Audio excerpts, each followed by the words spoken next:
ಸ್ವಾತಂತ್ರ್ಯೋತ್ಸವದ ಅಮೃತ ಮಹೋತ್ಸವ ಸಂಭ್ರಮದಲ್ಲಿರುವ ನಾವೆಲ್ಲರೂ ಪ್ರಕೃತಿಯ ಮುಂದೆ ನಮ್ಮ ಸೀಮಿತ ಸಾಮರ್ಥ್ಯ ಮತ್ತೆ ಮತ್ತೆ ಸಾಬೀತಾಗಿರುವುದನ್ನು ಮನಗಂಡು ಪ್ರಕೃತಿಯೊಂದಿಗೆ ಅಭಿವೃದ್ಧಿ ಮತ್ತು ಭವಿಷ್ಯ ಎನ್ನುವ ತತ್ವದಡಿ ಮುನ್ನಡೆಯಬೇಕಿದೆ. ಕರಾವಳಿಯ ನೆಲ ಜಲದ ಸಂರಕ್ಷಣೆಯೊಂದಿಗೆ ಕೃಷಿ, ಪ್ರವಾಸೋದ್ಯಮ, ಯುವಜನ ಸಬಲೀಕರಣ, ಕೌಶಲಾಭಿವೃದ್ಧಿಯ ಕ್ಷೇತ್ರಗಳಿಗೆ ಆದ್ಯತೆ ನೀಡಲು ಆಡಳಿತ ಬದ್ಧ ಎಂದು ಕುಂದಾಪುರ ಉಪವಿಭಾಗದ ಸಹಾಯಕ ಆಯುಕ್ತ ಕೆ. ರಾಜು ಹೇಳಿದರು.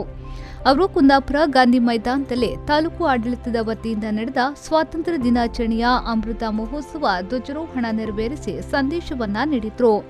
ಅಮೃತ ಮಹೋತ್ಸವದ ಆಚರಣೆಯ ಈ ಶುಭ ದಿನದಂದು ನಾವು ಸಾಗಿ ಬಂದ ದಿನಗಳ ಸ್ಮರಣೆಯ ಸದಾವಕಾಶ ದೊರಕಿರುವುದು ನಿಜಕ್ಕೂ ಸುದೈವವೆಂದು ಭಾವಿಸುತ್ತೇನೆ. ಭಾರತದ ಉತ್ಸಾಹ ಮತ್ತು ತ್ಯಾಗದ ಭಾವನೆಗಳ ಮೂಲಕ ಹುತಾತ್ಮರಾದ ನಮ್ಮ ಹಿರಿಯರನ್ನು ನೆನಪಿಸಿಕೊಂಡು ಸವಾಲುಗಳನ್ನು ಎದುರಿಸುವ ಅಗತ್ಯತೆ ಹಿಂದೆಂದಿಗಿಂತಲೂ ಈಗ ಅಗತ್ಯವಾಗಿದೆ.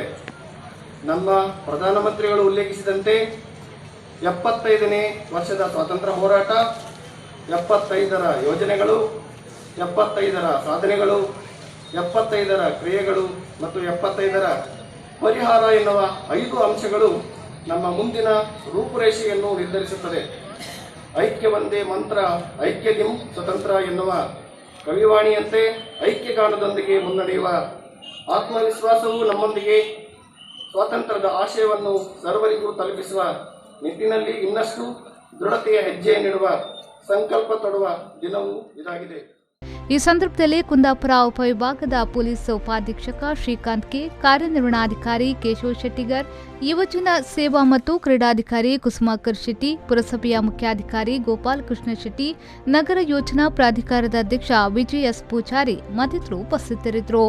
ಇನ್ನು ಇದೇ ವೇಳೆ ಕೊರೋನಾ ವಾರಿಯರ್ಸ್ಗಳಾದ ಕುಂದಾಪುರ ಸಾರ್ವಜನಿಕ ಆಸ್ಪತ್ರೆಯ ಶುಶ್ರೂಷಕಿ ನಯನ, ಬಿದ್ಕಲ್ಕಟ್ಟೆಯ ಆಶಾ ಕಾರ್ಯಕರ್ತೆ ಅನ್ನಪೂರ್ಣ, ಕೋಡಿಯ ಆಶಾ ಕಾರ್ಯಕರ್ತೆ ಸಾಧು, ಪುರಸಭೆಯ ಪೌರ ಕಾರ್ಮಿಕರಾದ ರಾಜೇಶ್, ಸಂತೋಷ್, ಕಂದಾಯ ಇಲಾಖೆಯ ಜಪ್ತಿ ಗ್ರಾಮ ಕರ್ಣಿಕ ಪ್ರಕಾಶ್ ಸುವರ್ಣ, ಹೊಂಬಾಡಿ ಮಂಡಾಡಿ ಗ್ರಾಮ ಸಹಾಯಕ ಬೋಚ ಮುಖಬೀರ, ಕುಂದಾಪುರ ನಗರ ಠಾಣಾ ಎಎಸ್ಐ ಸುಧಾಕರ್, ಗಂಗೊಳ್ಳಿ ಪಿಡಿಒ ಉಮಾಶಂಕರ್ ಅವರನ್ನು ಸನ್ಮಾನಿಸಲಾಯಿತು.